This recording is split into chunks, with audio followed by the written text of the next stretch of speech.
everyone, and welcome back to The Straight Shift, the podcast that cuts through all the bullshittery so that you can be a smarter car buyer, owner, and driver. I'm really excited for today's episode because we're doing something a little bit different. I am joined today by my good friend Scotty Reiss of A Girl's Guide to Cars, and we decided to do a two-part crossover podcast episode between her podcast and mine, because we just love getting together and yapping about cars, and we both share this passion for educating people. So this is part 2 of the podcast on how to order a car when they tell you can't. And if you missed part 1, I'm going to put the link in the description below so that you can go and listen to Scotty's podcast. Welcome, Scotty. Thank you, LeeAnn. It's nice to be here. Tell everybody a little bit more about your podcast and its focus and where they can find that and subscribe to it. Sure. So our podcast is called What Drives Her. It is the podcast from A Girl's Guide to Cars. We're on every podcast platform, Spotify, you name it. We're on all of them. We started this actually not as a podcast, but as a written interview series years ago, probably more than a decade ago, to talk to women who are changing the automotive industry from the inside. And it's so incredible to see these women who are just crushing it in this world. And they are running companies, and they are presidents of automotive companies, and they are engineering and designing cars, and they're thinking about cars the way women think about things that are really important to them. We think about the space for us and our families and the places we go and the things we do. We think about the aesthetics, what looks good on our lives and what reflects our personal style. We think about what we need, where we're going to put our things, where we're going to put our people, where the dog is going to sit in this car. 100%. Right? All these things that are so important that in the, back in the day kind of got lost, and we had to make all these compromises. And, you don't make a compromise. Like, what is it they say? You spend like 2,000 hours a year or something in your bed. And you don't make compromises around that. You spend not quite as many hours, but probably, 800 hours a year in your car. Why should you put all of this thought and intelligence into choosing something like a mattress and linens for your bedroom, or a handbag that's going to go with you everywhere you go, or a kitchen that is going to be like the center point of your family time? We spend so much time thinking about that, and we spend so little time thinking about our cars. And so by bringing those women into the conversation, we really can connect much more deeply with our cars and make better choices for ourselves, knowing that there is a woman behind that design and a woman behind that structure and that engineering and that marketing who understands you. And that is so critically important. And we're starting to see more of those changes with the cars and the features that they have and how they're designed and laid out. And it's just so exciting, that we're finally getting some traction in terms of making decisions within the automotive industry. So I absolutely love that. And, I love that you collect women in the automotive industry and you bring us all together so that we can continue to empower each other. And then that in turn ends up empowering the consumers. So absolutely. It is. And it's, you think about it, we love the women who design the things that we wear and the things that populate our lives. And we're drawn to like the Joanna Gaineses of the world and the Coco Chanels of the world. Why shouldn't we be drawn to the Mary Barras of the world? And, these women who are designing and changing cars to be a better fit for our lives. We just need to know who they are.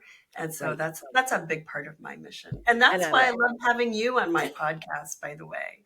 Well, we've been friends for a long time in this, kind of joint mission of empowering women from all angles within the automotive industry. So when you reached out to me asking about ordering cars, I'm like, oh yeah, we can do something with this. So well, and this is such a confounding topic, because anybody who's ever sort of eyed a particular car and said, oh, I really want that blue color.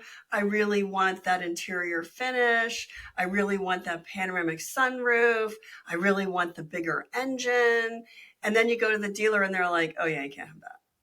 Right. And we saw that so much during the pandemic. And while inventory levels are vastly improved from where we were just a few years ago, it's not back to normal. And I don't think we're going to ever get back to the way things used to be, where you could just walk onto a dealer lot and they had 500 cars and you had a really good chance of finding the one that you wanted. I think those days are over, as the supply chain and the trade relationships are just getting more and more complicated and changing with every press conference. So you do have to do a lot more homework and legwork and digging, and you have to be smarter in order to get what you want. Because if you're dropping, 50 plus grand, which is the average price of a new car today, don't get me started, you should not have to compromise. You should be able to get the blue one. Well, and the way things are built and designed these days, or designed and built, you order something, and if it's a special build or it's a special finish, the manufacturer is very much in touch with you. And they tell you, I mean, I hate to kind of go back to the kitchen, but I ordered kitchen counters and I shopped for the counters, and then they came out and they measured, and then they scheduled, and then they asked some follow-up questions. Do you want this? Do you want this? Do you want this? And then they sent me samples to look at, and come to our showroom if you'd like to. So I was very involved in the process, and, it wasn't cheap. It was not cheap at all. And Right. but the process was, it wasn't like a shot, kind of a dart in the dark where I just, gee, I hope I get it. Which I feel like the car was like so much more expensive. Any car so much more expensive than what I spent on kitchen counters. And yet that process was so personalized and involved for something that costs, maybe $4, $5, $6,000 versus a car that's $50,000. And you're like, oh, you're gonna love it. Here you go. Like, Right. If IKEA can do this, why can't the auto manufacturers do this? right? Exactly. And we talked in part one a lot about why this is and the whole ordering versus allocations. We talked about that in part one on Scotty's podcast. And so Yep. we're going to continue the conversation now, because I know you had a bunch more questions that we had to kind of cut off for your podcast that you wanted to ask now. So let's continue that conversation. And what else would you like to know about how can you get the car that you want when you're told you can't order it? Okay, so the dealer has just told me the one thing I never like to hear that makes me very unhappy, and that is no. Don't ever tell me no. I hate that. So what do I do? So now, once they've told me no, I don't know about you, once somebody has told me no, like, I double down. Oh, you just told me, now it is my mission. I'm going to get that. So what do I do when they've told me either I can't order it or it's not going to be made, it's not going to come in? What do I do? What are my alternatives? Yeah, and a lot of it depends on why they said no. So the first thing you need to do is get more information, because as we know, no means no in certain situations, but when you're car shopping, no doesn't actually always mean no. So you need to find out why. Is it that they are limited? Sometimes they literally can't. Sometimes no really does mean no, meaning that they can't order one. So I'll give you an example. I have a client out in Utah, and they wanted to get a Ford Transit van that they could then convert into a camper, like everybody decided to do during the pandemic. And between the popularity of people doing that for themselves and the demand for those vehicles, from Amazon and FedEx and everyone else who uses them, there was only so much production time. And so what Ford did was, it's called the order bank, and there's a window of time in which that bank is open, and the dealers can frantically get in there and place the orders that their customers want. But then when you run out of production slots, it's closed. And so it took us a long time, because when we call, like, they just closed the order bank. And it was literally only open for 2 weeks before all the orders filled up for the whole year. And that was a situation where no meant no. They just couldn't build any more that year. It's like, call me back next March and we'll hope that we can get in there. So that's a frustrating situation. Then you just have to decide what you're going to do. But sometimes it's the dealer doesn't want to order it because they rather would sell you something that is on the lot. Or they specifically can't order it because their allocation of production slots is already used up. In which case, you need to call around and see if another dealer might have slots available to order. So, an example of that, I had a client out in Las Vegas who had gotten permission from his wife to order himself his dream car for his 50th birthday. He wanted a Porsche Boxster. And so we were just at kind of the end of the production year, and there were no slots left. And all the dealers had sold out of their production slots for the year. And so we kept calling around, trying desperately to find one. And finally, one of the managers at one of the Porsche stores apparently like left the building and went to the far end of the parking lot and called me on his personal cell phone and said, "Hey, there's this little dealership in, middle of nowhere in Colorado that I think may still have one. Call them." And so that he really did me a solid on that. And sure enough, we called and they're like, "Yes, we have one left. It's the last one in the entire country, to be able to order this car. And we won't be able to order it anymore for a whole nother year." I'm like, "We want it. We'll take it." At that point, I didn't even care what we had to pay for it. Although we paid sticker. They didn't try to screw us on anything. We didn't have to pay more. But we literally got the last production slots. And he got the car in time for his birthday. It took 8 months to build it, but it came in time for his birthday. So that worked out. So sometimes you just have to shop around and find a dealer who will. But at the core, you've got to understand, what is the justification behind that no? Is it real or is it bullshittery? So when a dealer, um, say they're being honest and they're not lying to you, they really can't order the car or they're not going to get the car that you want. Can they call another dealer and get it? Do they trade with other dealers? What does that look like? Yeah, and that's the more common scenario. And you'll see it all the time that the dealers will play musical inventory. And that can work in many different ways. And a lot of it really depends on supply and demand. During the pandemic, nobody was trading anything because nobody had anything to trade. So they'll have their kind of favorite trading partners that they just have relationships with, and they trade inventory with each other all the time, and it makes it easy. And they'll go to those guys first. They can go into the inventory system for the entire manufacturer and see what's out there. Now, sometimes dealers can set little flags in the system that hides the inventory so that it doesn't show because they don't want to get calls on it. They don't want to trade. But it's very common for them to say, "Hey, do you have this one?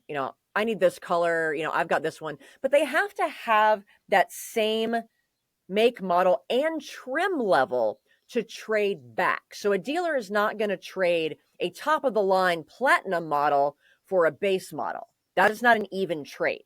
So it has to have an even trade. And they will only do it within typically a certain radius.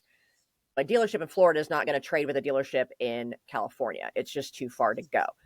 So say the dealer says, "Oh yeah, I don't have that Honda Odyssey and I'm not going to get it, but let me see if I can get it for you." Great.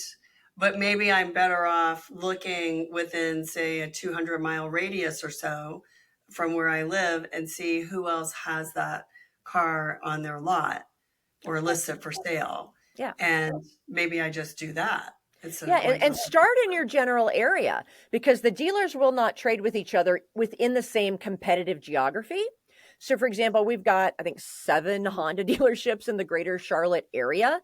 They won't trade with each other because they are direct competitors, but they'll go 3 hours up to Raleigh or 4 hours to Atlanta or 2 hours down to Columbia and trade with those dealers because it's close right. enough, but it's still outside their competitive area. So look in your area first. Just because the dealer down the street doesn't have it doesn't necessarily mean that the one 30 miles up the freeway doesn't, and you can just drive up and get it from them, assuming you can get a good price. So we've been talking about allocation, and which is I have to say, a confounding practice, but it is what it is. The dealers So, find it confounding. well, yeah, and I get that. So we've been talking about how to kind of work around the allocation question, but are there times when allocation works in your favor as a buyer? It can, because the dealers, they get more allocations, meaning they'll get a bigger supply of cars. They'll get 10 next month instead of 6 or 7 if they sell more of them now. Basically, the manufacturers say, you have to prove to me that you can actually sell this specific make and trim level, and then we'll send you more. But you got to prove it to me first. And sometimes they don't necessarily care if they sell that particular trim level. You just have to sell X number of Highlanders, and then we'll give you more of the nicer ones that you really want. So they may be willing to take a loss on a sale to you just to make those numbers to get more of them. Part of it is learning how to speak their language and showing them that you kind of sort of understand how it works behind the scenes. If you drop the word allocations, they're immediately going to know that you are not just the average off the street car buyer. But no, you just told me now I have to learn to speak dealer. Oh. Yeah, you don't have to be fluent in dealer. It's kind of like when we traveled to other countries. When I was growing up, we traveled a lot. And my mom had this rule that we had to at least be able to say hello, goodbye, please, thank you, and where is the bathroom in that language. And then we were fine. So I want to go back to it because I have a question about pricing. In our first part of the podcast, we talked about my friend who was frustrated because she ordered a Ford Bronco and believed that the dealer was getting it in and then selling it to a higher bidder before she could get it. When she did finally get it, there was a little bit of a silver lining there, and that was the price was locked in.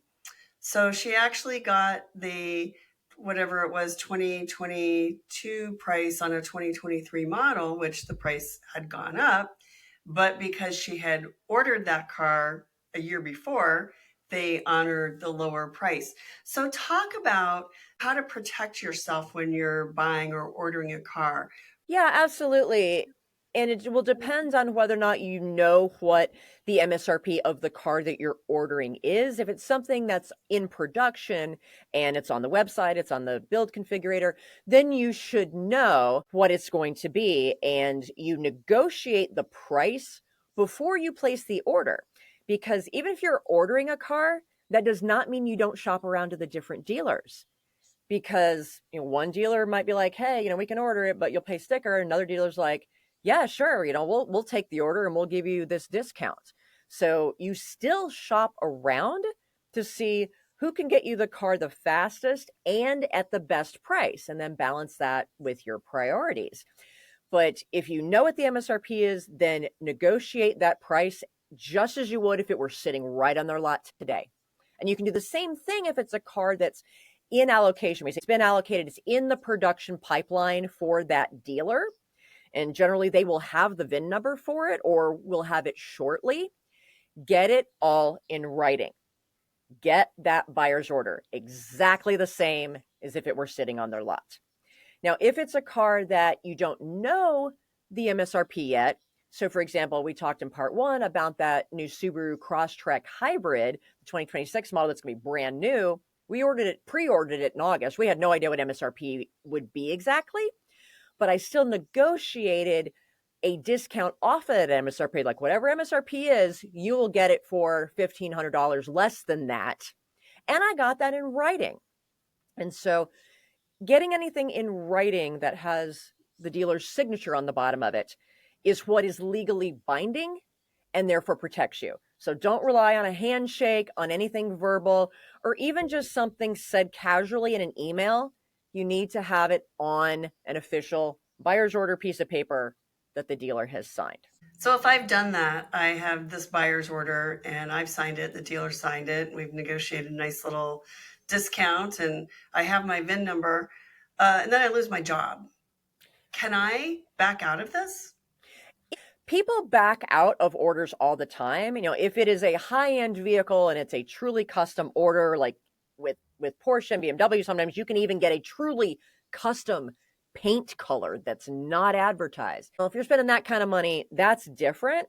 But if it's this situation where you've put a deposit down on, a Toyota Grand Highlander that you're waiting to come in and you're like, hey, I've got to back out. Hopefully the dealer will be cool, but before you put a deposit down on any car, you need to ask them, is this refundable or non-refundable? And you should be signing a piece of paper that specifically says that and keeps a copy. Because very often when we say the word deposit in the automotive industry, it's really a partial payment, meaning it's non-refundable. So it can depend on what you've ordered. It can just depend on that particular dealer. So just know before you give them that credit card number and you sign anything, if it is refundable or not. Everything should always be in writing, right? Everything always has to be in writing. Yes. Always. And that's one of your rules. What other rules do you operate by, LeeAnn? Oh gosh, how much time do we have? Well, it's your podcast. So. Well, this is true.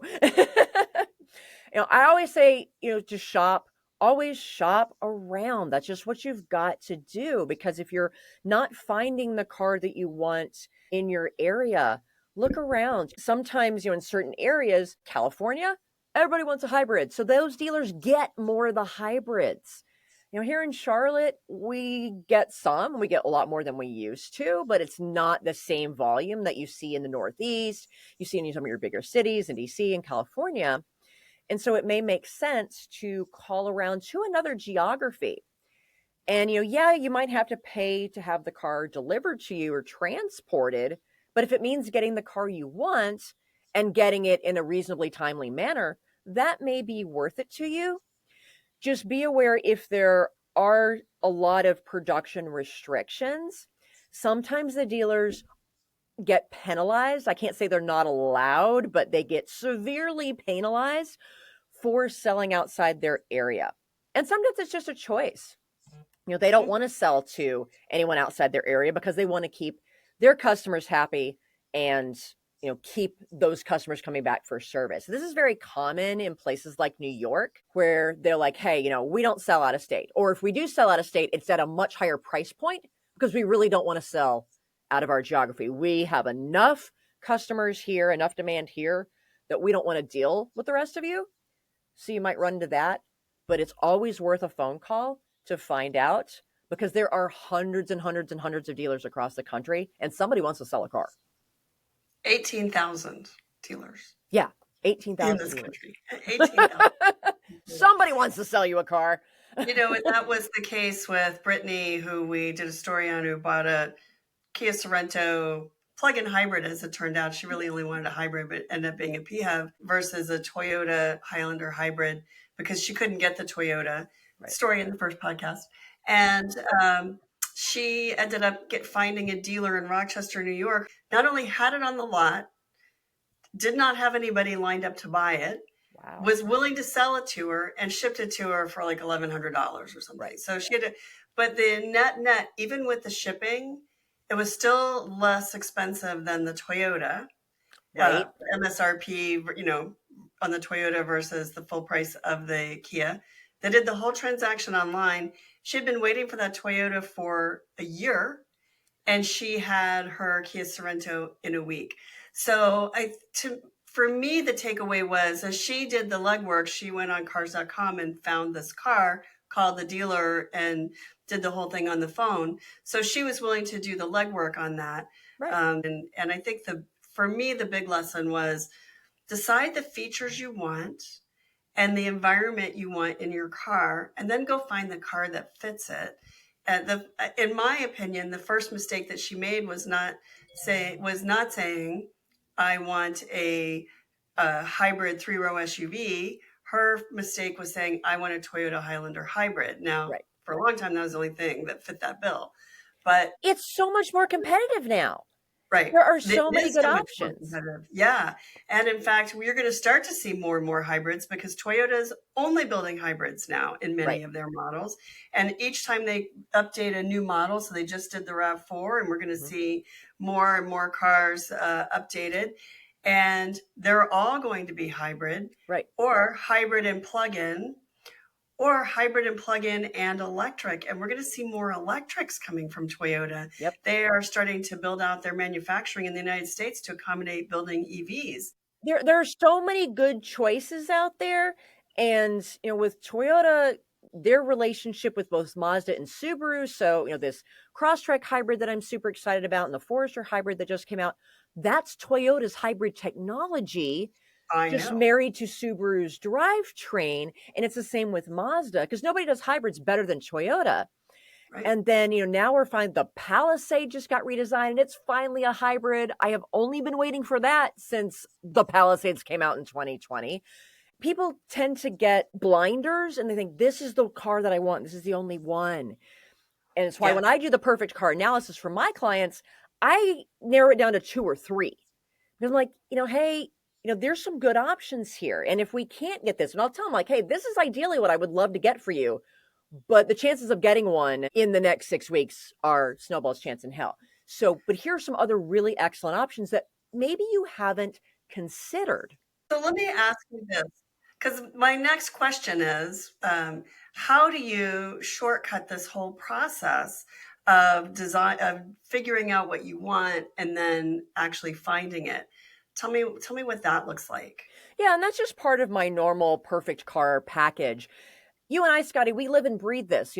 We not only know everything that's out there now, but we know what's coming down because we're inside the industry and we're nerds that way. This is what we love. And I also have very strong opinions, as you well know. And anyone who's listened to me for more than 5 minutes will know about what's good and what is not good and what's reliable. And then there's just also a piece of it that for me is very intuitive. I feel that the brands have their personalities, but sometimes I can just feel what's the right car for someone. And that's just a matchmaking thing that is very difficult for me to quantify because it's something I feel. 90% of what I do is analytical, but then there's that little 10% of what I just feel. I just see you in, or I don't see you in.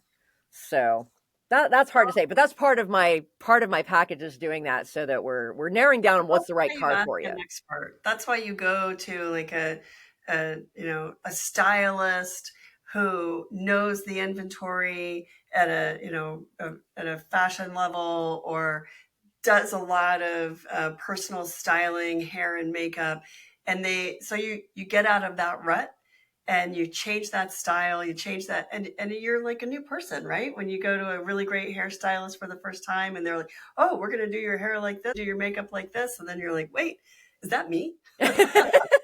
Exactly. And it helps because when you go around to the different dealerships, obviously those people are trying to sell their brand of car. And even if they, looking at used cars, they may not know that brand well, even though they're selling it on their lot. And so having experts who don't necessarily have a true loyalty to any brands. Obviously, I have my favorites, and then I have some I'm like, are you really sure you want that? But I want to find out what's right for you, because what's perfect for you is going to be very different than what's perfect for me, because my lifestyle is different. My personality is different. My priorities are different. So that's why it's truly, needs to be a matchmaking process, and why it drives me crazy that people go on to, a Facebook group and be like, oh, I need a new car. What do you guys like? I'm like, oh my gosh, please don't do that. I understand why you do that, but please don't, because. Yes, please don't do that. There's one group that I'm in, and every time someone asks about, and they put in very specific criteria, I've got 3 teenagers, they're 5'10", 6 feet and 6'2", and then I've got a 4th child who's still in a booster seat, and da da da da.